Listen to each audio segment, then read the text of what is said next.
Today's video is going to be a tutorial on the key pointers in doing the kettlebell swing. Now I realise that this has probably been covered to death on YouTube, but for the purposes of my website, people have been asking me to run through the different key pointers of exercises that I would include a lot in my workouts. So that's what I'm going to do today, starting with the most foundation and probably the most important exercise, which is the kettlebell swing. It leads on to so many other exercises, so I think it's important that I cover that.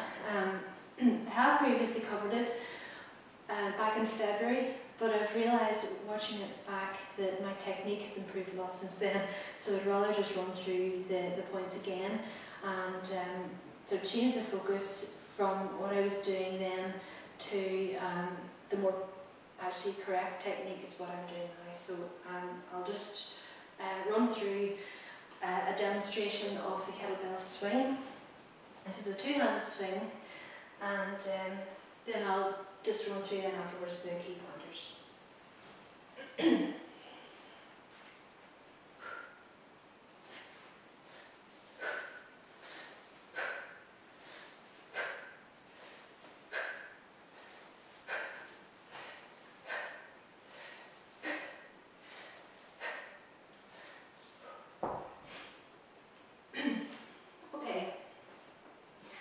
So, have the bell on the floor, approach the bell, feet on either side,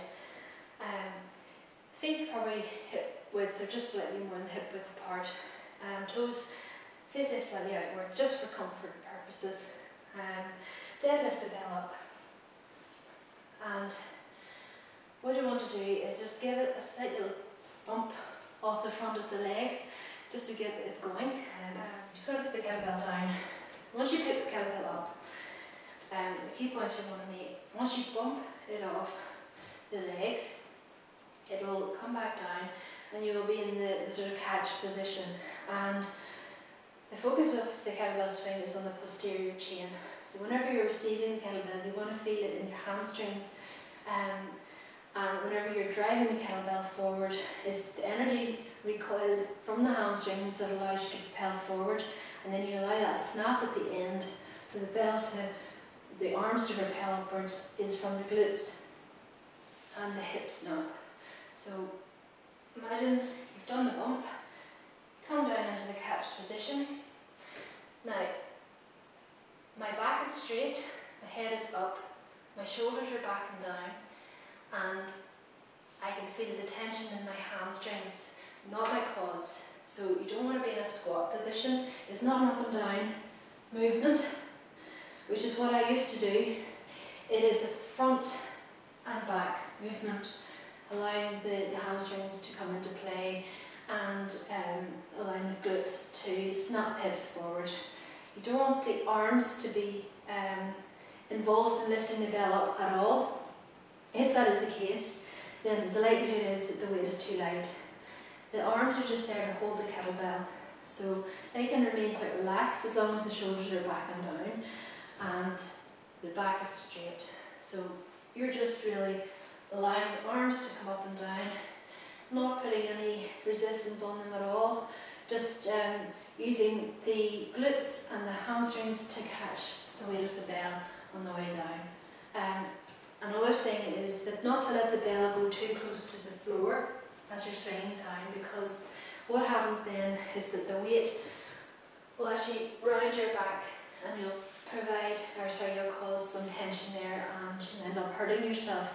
So keeping the bell quite close to the upper thigh, you could probably let it actually touch the inside, because then you know it's in the right position and you want it to come right through, keeping the back straight and then up.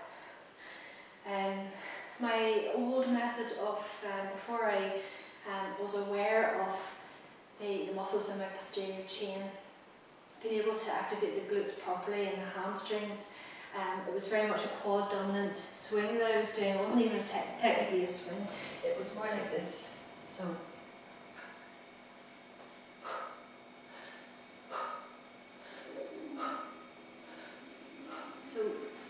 for a start, it's an up and down movement. It's not a swing is a front and back exercise, and also the kettlebell actually comes quite close to the floor because I'm going up and down like this.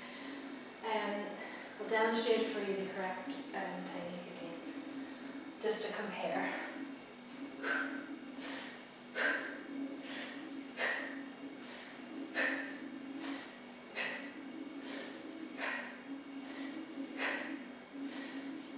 So bringing that into a few variations of the swing, the same principles are in play.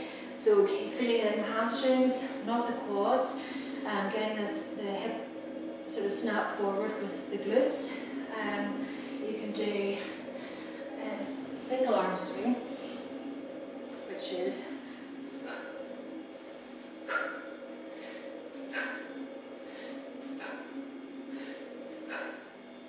alternating.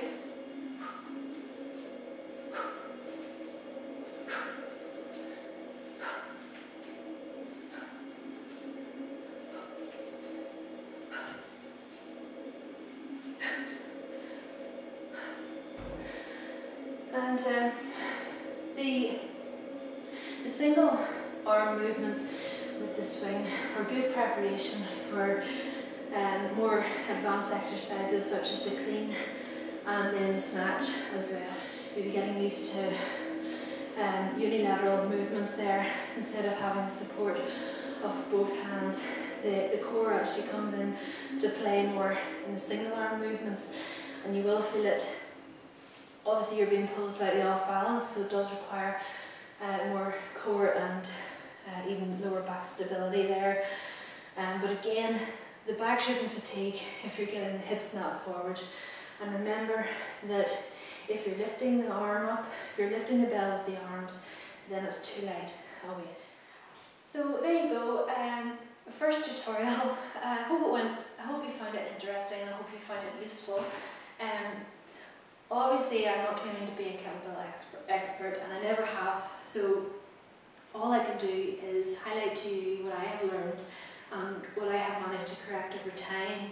And I just want to highlight that it does take time to look at yourself and your own technique, and probably the best thing I could say is to actually video yourself and watch it back. Probably one of the worst things to do is look in a mirror, because then all you do is concentrate on you don't get the feel of what you're doing until you know it's right, you know what I mean? It's hard to describe. It's better to video yourself and watch it back and then compare it to somebody who is maybe doing it the correct way. So from that point of view, I hope that this will provide you some useful guidance for that. In the future I will be covering more advanced exercises, but I need to cover the swing first because it leads on to those other exercises. If you can master the feeling of using your glutes and your hamstrings, then you'll be able to propel the bell into any other position as long as you've mastered that. So until next time, I will look forward to hearing your feedback on this tutorial, and I hope you all find it useful. In the meantime, enjoy the rest of your day, and I'll see you soon.